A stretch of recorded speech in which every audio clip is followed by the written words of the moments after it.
Hey, second grade. Hope you're having a wonderful Thursday today and you're ready to get started with some math. Okay, so yesterday I asked you to solve this problem. I have 4 friends and we're going to split the pizza equally. So how many fractional parts would we need to split this pizza into? We could split the pizza into 4 pieces, right? 1 for each friend, and each one of those pieces is called what? They're each called fourths. Okay, so I have 4 fourths that come together to make one whole pizza. It takes 4 fourths to make a pizza. Okay, before we do any more work on fractions, let's look at our word problem for today.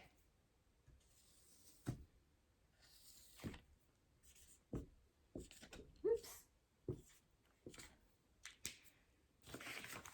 All right, here it is. Jim had 85 pieces of candy. He gave away 51 pieces of candy. How many pieces of candy remain? All right, so he had 85 pieces to start with, and he's giving some away. Before we go any further, let's listen for the question in this problem. What was the question that we're being asked? How many pieces of candy remain? That's the question that we need to solve. How many pieces of candy remain? Okay, now let's look back through for important information. Jim had 85 pieces of candy. What's important in that sentence? 85 pieces of candy. He gave away 51 pieces of candy. What's important there? I hear several important things.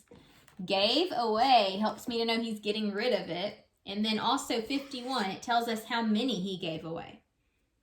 Okay, and then we need to solve how many pieces of candy remain. Let's plan out how are we going to solve this? Subtraction or addition or subtraction? Okay, so looking at a part whole math here, we know that Jim had 85 pieces of candy to start with. And then he gave away 51 pieces, okay? So he gave away 51. How many pieces of candy remain? We're not sure on that. Okay, so we started with a whole and we have one of the parts. Whenever we start with a whole and need to solve for another part, we have to subtract to do that.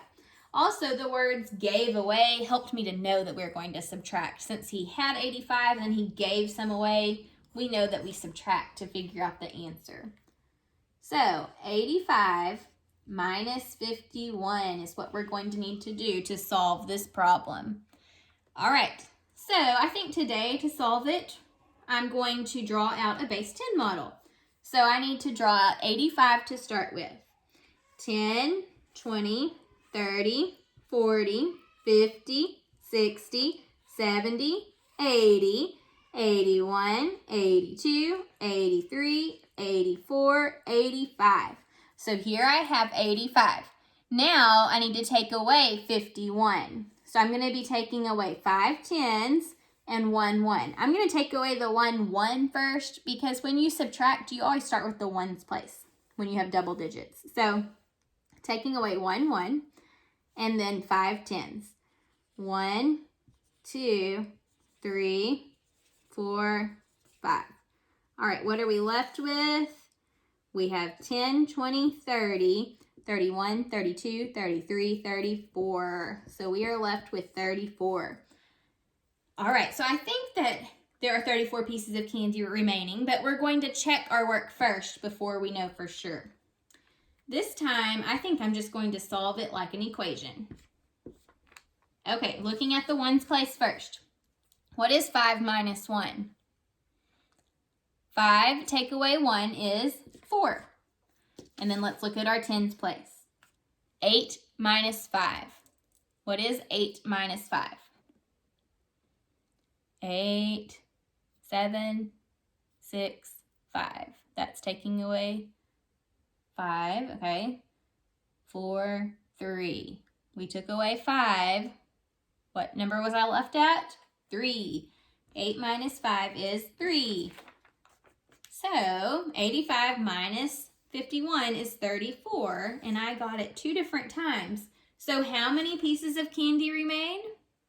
34 pieces. All right, we're going to finish up our fraction talk today. We're going to just kind of review the same type of stuff that we've been talking about with partitioning shapes and decomposing them into fractions.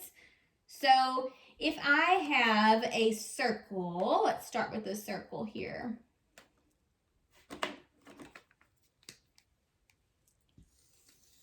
How can I partition the shape to show eighths? What would I need to do?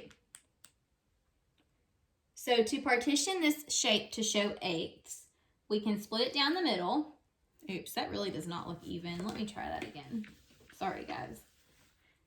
The important part about fractions, too, is that you always have to try to make them as equal as possible, because if it's not equal, it's not a true fraction. Okay, and this circle, I can already tell, is not perfectly made, but we're going to just try our best.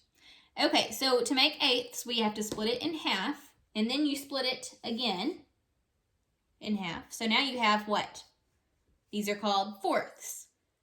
Okay, to make eighths, you make another cut and then another cut. So basically, eighths are like an X on a T, or 2 X's. Okay, each of these parts now is called eighths. We have partitioned this circle into eighths. What shapes make up the eighths in this circle here? What shapes made up those eighths? These are each triangles, see? There are 8 triangles that came together to make one whole. Eighths, 8 eighths make one whole. If I shade some of the pieces of this triangle and ask you what fractional part of this shape is shaded, what would you say? Well, there are 2 shaded. So 2, and then what are the pieces called? Since there are 8 of them, they are eighths. So we could say 2 eighths of the circle is shaded. What fractional part of the circle is not shaded? 1, 2, 3, 4, 5, 6. 6 eighths are not shaded. 6 eighths. So 2 eighths are shaded and 6 eighths are not shaded. Let's try another one. If I had a square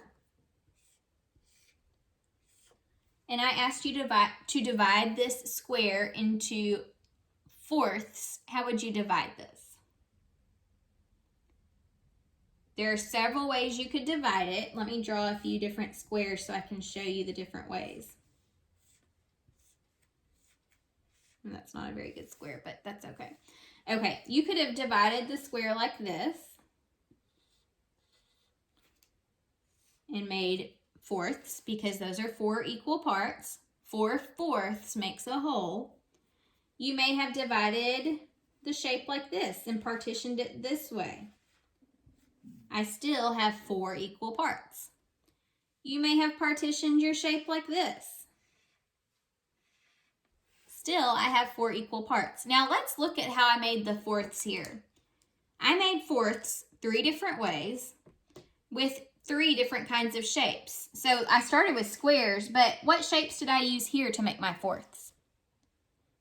This shape is made up of fourths using 4 squares.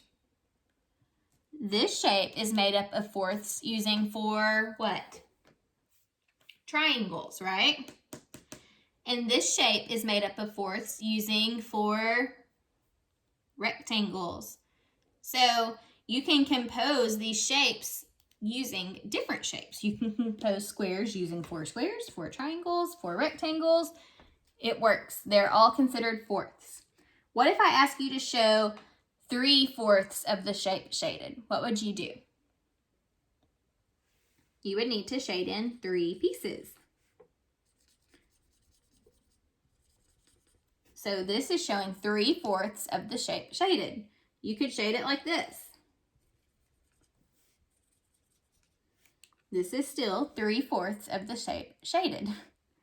Or you could shade it like this. This is again showing 3/4 shaded. What fractional part of these shapes is not shaded? 1/4 is not shaded. 1 out of the 4 pieces. So 1/4 is not shaded. All right, so don't forget, you can partition shapes in different ways as long as they are still equal parts. They all have to be equal in order to be a fraction. When a shape is partitioned into 2 parts, remember each one of those parts is called halves, and it takes 2 halves to make 1 whole. When a shape is partitioned into 4 parts, each one of those parts is called fourths. It takes 4 parts to make 1 whole. And finally, when a shape is partitioned into eighths, or 8 pieces, each one of those pieces is called an eighth, and it takes 8 parts to make 1 whole. All right, guys, keep practicing those fractions and see if you can figure out some fractions around your house. Maybe if you have pizza tonight, you could work a fraction problem that way. All right, see you next time. Bye.